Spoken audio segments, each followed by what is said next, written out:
Pregnancy क्यों नहीं ठहर रही है? जो भी लोग इस वीडियो को देख रहे हैं उनके मन में बहुत ज़्यादा सवाल हैं और वो बहुत परेशान भी हैं कि क्यों उनको प्रेगनेंसी नहीं हो पा रही है। तो ऐसा नहीं है कि अगर आपको प्रेगनेंसी नहीं हो रही है तो आप में या आपके पार्टनर में कुछ ऐसी बड़ी प्रॉब्लम है जिसकी वजह से आप कंसीव नहीं कर पा रहे हैं। ऐसा बिल्कुल नहीं है। तो आज इस वीडियो में मैं इसी बारे में बात करने वाली हूँ आपसे कि क्या ऐसा कुछ है जो आपको करना है प्रेगनेंसी प्लान करने के लिए। नमस्ते दोस्तों, मैं डॉक्टर प्रतिभा भारद्वाज, आपकी दोस्त, आपकी शुभचिंतक। सबसे पहले कुछ महत्वपूर्ण बातें मैं उन महिलाओं के साथ करना चाहती हूँ जो कि प्रेग्नेंट होना चाहती हैं और वो प्रेग्नेंट नहीं हो पा रही हैं। कभी कभी क्या होता है, कुछ नॉर्मल परेशानियाँ होती हैं, उसमें ज़्यादा परेशान होने की आपको ज़रूरत नहीं है।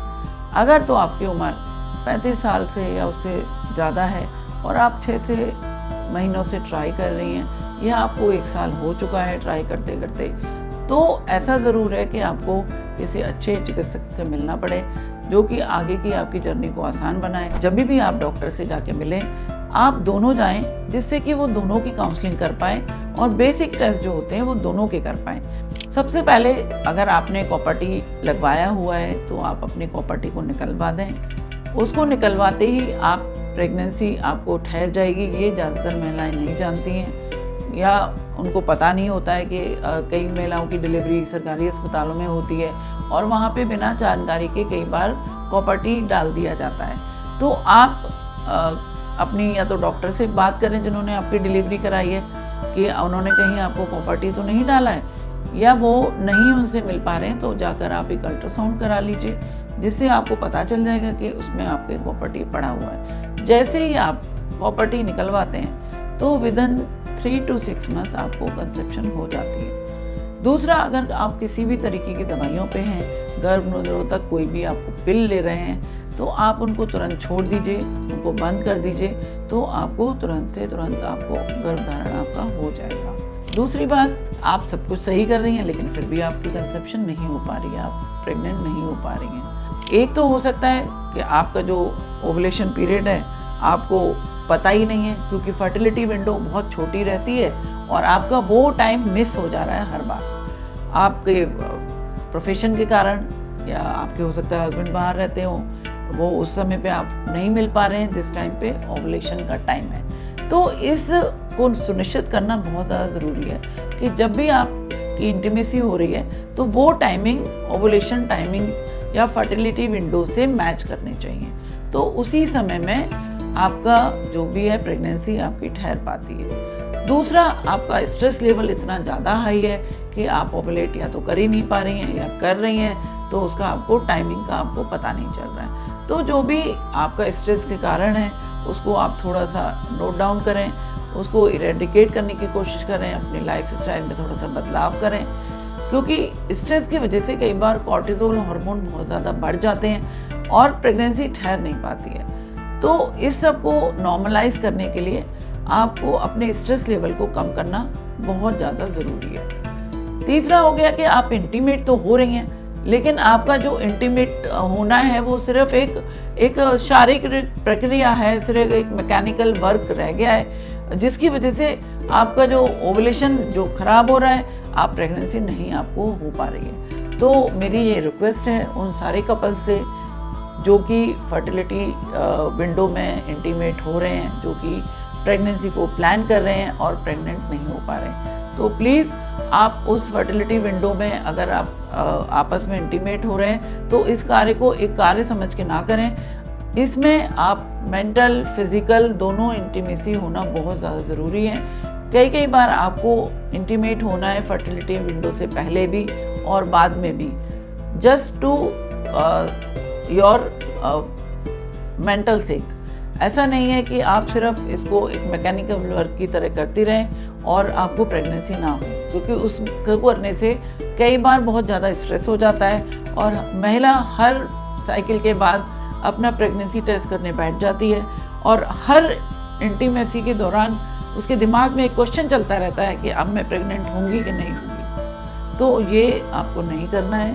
प्लीज़ इसको एक इमोशनल वर्क की तरह आप रहने दीजिए, इसको मैकेनिकल वर्क ना बनाइए। पीसीओडी या पीसीओएस, इसके पेशेंट के कभी माँ नहीं बन सकते, पीसीओडी एक ऐसा जो सिम्टम है जो आजकल 80-90% जो भी वर्किंग वुमेन्स हैं उनमें मैं देख रही हूँ। पीसीओडी यानी कि पॉलीसिस्टिक ओवेरियन डिजीज़। इसमें आपकी जो अंडेदानियाँ हैं उनमें कुछ ऐसे सिस्ट बन जाते हैं, वाटरी सिस्ट होते हैं, जो कि दवाइयों द्वारा ठीक हो जाते हैं। पीसीओडी या पीसीओएस के पेशेंट माँ बन सकते हैं और थोड़ा सा उनको अपना ध्यान रखना है और डॉक्टर को दिखाना है। शरीर में थोड़ा बदलाव लाना है, नियमित एक्सरसाइज करनी है। कुछ एक ब्लड टेस्ट हैं, अगर वो आप करा लेंगे, उनमें अगर कोई कमियां निकलती हैं तो उनका इलाज कराएंगे। अगर आपका वज़न बहुत ज़्यादा बढ़ रहा है, आप बहुत ओवरवेट हैं, वेट पे कंट्रोल करिए, वेट को रिड्यूस करिए, तो आप ज़रूर माँ बन सकती हैं। कुछ पीसीओडी के पेशेंट्स बिना कुछ करे नेचुरली ही कंसीव कर जाती हैं। थोड़ा बहुत लाइफस्टाइल चेंजेस हम उनको बताते हैं, वो इस पर अमल करती हैं और वो माँ बन जाती हैं। जैसे कि आपका वज़न बहुत ज़्यादा बढ़ रहा है, आपकी स्किन बहुत ख़राब हो रही है, आपके बाल बहुत ज़्यादा गिर रहे हैं, आप पानी बहुत कम पीती हैं, आप बहुत ज़्यादा तनावग्रसित रहती हैं, तो इन सब चीज़ों को आप जैसे ही ठीक करेंगी और कुछ जो आपने टेस्ट कराए हैं उनकी आप दवाइयाँ शुरू करेंगी तो आप माँ ज़रूर बन सकती हैं। अगर घरेलू सारे आपने उपचार कर लिए हैं फिर भी अगर आप माँ नहीं बन पा रही और आप पीसीओडी या पीसीओएस से ग्रसित हैं तो तुरंत आप किसी डॉक्टर से परामर्श करिए। फिर वो आपकी कुछ एक दवाइयाँ हैं जो नियमित रूप से शुरू करेंगे, उसको शुरू करते ही हो सकता है कि आपको जल्दी प्रेगनेंसी हो जाए। तो आप निराश ना हो, प्रयास जारी रखें। थायराइड और कंसेप्शन का क्या रिश्ता है? लोगों के मन में बहुत ज़्यादा इसका सवाल रहता है कि हम थायराइड की पेशेंट हैं तो क्या हम माँ नहीं बन सकते? तो ऐसा नहीं है। थायराइड एक बहुत ही ऐसी बीमारियां हैं जो कि ट्रीटेबल है, जिसका कि इलाज संभव है और बहुत आराम से संभव है। तो आप अपने थायराइड प्रोफाइल की जांच कराइए, जो कि शायद आपने अब तक करा लिया होगा। अगर उसमें आपका थायराइड यानी TSH बढ़ा हुआ आ रहा है तो उसकी आप गोली अपने डॉक्टर से लिखवाइए। गोली जैसे ही आप शुरू करेंगे, आपका थायराइड जैसे ही नॉर्मल हो जाएगा, आप कंसीव कर जाएंगी। कई महिलाएं जो इसकी दवाई शुरू कर देती हैं और जैसे ही उनका थायराइड लेवल्स नॉर्मल होते हैं वो कंसीव कर जाती हैं, तो ज़्यादा समय इसमें नहीं लगता है। अगर लेवल्स बहुत ज़्यादा बढ़े हैं तो दवाई की जो मात्रा थोड़ी ज़्यादा बढ़ानी पड़ती है और थोड़े ज़्यादा दिन तक वो आप दवाई आपको लेनी पड़ती है और उसके बाद आप कंसीव कर जाते हैं। तो ऐसा नहीं है दोस्तों कि आप थायराइड से ग्रसित हैं तो आप कभी भी माँ नहीं बन सकते। रसोली यानी कि फाइब्रॉइड, क्या आप कभी माँ नहीं बन सकती? ऐसा नहीं है। रसोली का इलाज बहुत आराम से हो जाता है। अगर उसका साइज़ और उसकी जो स्थिति है वो देखना बहुत ज़्यादा ज़रूरी है कि वो यूट्रस के अंदरूनी भाग में या वो ऊपर की सतह पर है। अमूमन तौर पे जो ऊपर की सतह पर पाई जाती हैं उनसे इतनी बड़ी समस्या नहीं होती है। अंदर भी जो रसोलियाँ हैं उनका साइज़ बहुत छोटा है या वो अभी अभी पनपी हैं, उनसे भी ज़्यादा समस्या का सामना नहीं करना पड़ता। छोटी मोटी दवाइयों द्वारा जो डॉक्टर आपको देंगी उनको खाने से ही आपकी ये रसोलियाँ कंट्रोल हो जाएंगी या वो वहीं बनना रुक जाएंगी, तो आप कंसीव कर लेंगी। इसका पता आप कुछ टेस्ट और अल्ट्रासाउंड द्वारा पता लगा सकते हैं कि आपकी जो रसोलियाँ हैं यानी कि फाइब्रॉइड हैं उनकी स्थिति कहाँ है और उनके साइज़ कितने बड़े हुए हैं। अब एक बात जो बहुत ज़्यादा ज़रूरी है कंसेप्शन के लिए, जो कि ज़्यादातर महिलाएं इसको इग्नोर कर देती हैं, कि कंसेप्शन के लिए सिर्फ महिला ही जिम्मेदार नहीं है, इसमें पुरुष का जो मेल फैक्टर है वो भी बहुत ज़्यादा इम्पोर्टेंट है। तो ये चीज़ आप सबसे पहले आपको सुनिश्चित करना है कि आपके अंदर जो भी कमियां हैं आप उनका इलाज करा रही हैं, सही टाइम पे दवाइयाँ ले रही हैं। लेकिन फिर भी अगर आप कंसीव नहीं कर पा रही हैं और इलाज कराते हुए आपको 3 से 6 महीने गुजर चुके हैं लेकिन कोई परिणाम नहीं निकल रहा है, तो तुरंत अपने हस्बैंड की भी पूरी जाँच कराएँ। मेल फैक्टर को भी इरेडिकेट करना बहुत ज़्यादा ज़रूरी है, उसको भी देखना बहुत ज़्यादा आवश्यक है कि वहाँ आपके जो हस्बैंड हैं उनको कोई कमी तो नहीं है। मेल फैक्टर में सबसे ज़्यादा ज़रूरी जो एक टेस्ट है सीमेन एनालिसिस, जिसको कराना बहुत ज़्यादा आवश्यक है। इसमें मॉर्फोलॉजी या स्पर्म काउंट जैसी जो चीज़ें हैं उनको देखना आवश्यक रहता है। उनमें अगर कोई भी कमी पाई जाती है तो उसको तुरंत इलाज द्वारा ठीक कर दिया जाता है। अगर उसका अमाउंट जो स्पर्म काउंट का अमाउंट है बहुत ज़्यादा कम है तो उस कंडीशंस में कई बार यूरोलॉजिस्ट से मिलना ज़रूरी है। अगर थोड़ा बहुत कम है, कोई उसमें इन्फेक्शंस आ रहे हैं, तो थोड़ी बहुत दवाइयों द्वारा उसको ठीक किया जा सकता है।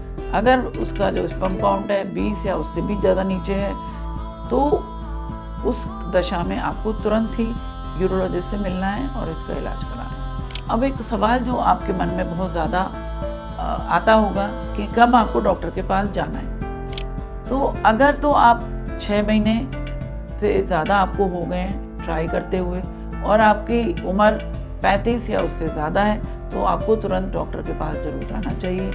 अगर तो आप PCOD या PCOS से ग्रसित हैं और आपने नॉर्मल ट्रायल कर लिए हैं, 3 से 6 महीने हो चुके हैं, फिर भी आपको कंसेप्शन नहीं हो पा रहा है तो आपको तुरंत डॉक्टर से मिलना चाहिए। तीसरा, आप अगर थायराइड से ग्रसित हैं, अपनी दवाइयाँ ले रही हैं और ट्रायल कर रही हैं और फिर भी आप कंसीव नहीं कर पा रही हैं तो तुरंत आपको जाके डॉक्टर से मिलना चाहिए। चौथा, अपने हस्बैंड की अगर आपने जांच कराई है और उसमें स्पर्म काउंट 20 या उससे कम है तो आपको तुरंत डॉक्टर से जाके मिलना चाहिए। अगर आपका वजन बहुत ज़्यादा बढ़ा हुआ है, आपका वेट 100 किलो से ऊपर का है, कई महिलाएं मेरे पास आती हैं उनका वजन 90 या 100 से ऊपर रहता है और वो नॉर्मली ट्राई काफ़ी दिनों से कर रही होती हैं लेकिन उनका कंसेप्शन नहीं हो पा रहा है, तो भी आपको जाके अपने डॉक्टर से मिलना चाहिए क्योंकि आपने नॉर्मल ट्रायल कर लिया है। 6 से लेके 12 महीने तक गुजर चुके हैं, आपकी उम्र 35 साल से ज़्यादा है तो आपको डॉक्टर से जाके तुरंत ही मिल लेना चाहिए। आप दोनों पॉजिटिव रहें। पॉजिटिविटी एक ऐसा थंब रूल है जो कि बहुत ही आवश्यक है। पॉजिटिव रहने से कई बार छोटी सी जो हम गोली देते हैं, छोटा सा जो इलाज करते हैं वो हमारा कारगर हो जाता है। कई महिलाएं ऐसी हैं वो इतना ज़्यादा नेगेटिव हो जाती हैं, नेगेटिविटी से घिर जाती हैं कि हम जो भी इलाज उनको करते हैं वो हमारा काम नहीं करता और हम बार बार विफल होते रहते हैं और वो महिला और नेगेटिव हो जाती है और निराशा से घिर जा सकती है। तो मेरा ये रिक्वेस्ट है आपसे, जो भी लोग मेरे इस वीडियो को देख रहे हैं, कि अगर आप ट्राई कर रहे हैं ईमानदारी से ट्राई करिए। जो भी आपको दवाइयाँ प्रिस्क्राइब करी गई हैं, जो भी आपको डोजेस बताई गई हैं, उनको नियमित रूप से लें। आपको जो भी डाइट काउंसलिंग करी गई है वो आप उसको नियमित रूप से करें, ईमानदारी से करें। आपस में सहज होने के समय पे ज़्यादा दिमाग में स्ट्रेस न लाएं, अपनी दवाइयों को टाइम पे लें, अपने ओवुलेशन को ट्रैक करें तो आपको प्रेगनेंसी ज़रूर होगी। अगर आपको मेरा ये वीडियो अच्छा लगा है तो ज़्यादा से ज़्यादा इसको लाइक करिए, सब्सक्राइब करिए और कोई सवाल आपके मन में आता है तो ज़रूर क्वेश्चन करिए, मैं उसको ज़रूर आपका आंसर करने की कोशिश करूँगी। जल्दी ही मिलते हैं नई वीडियो के साथ।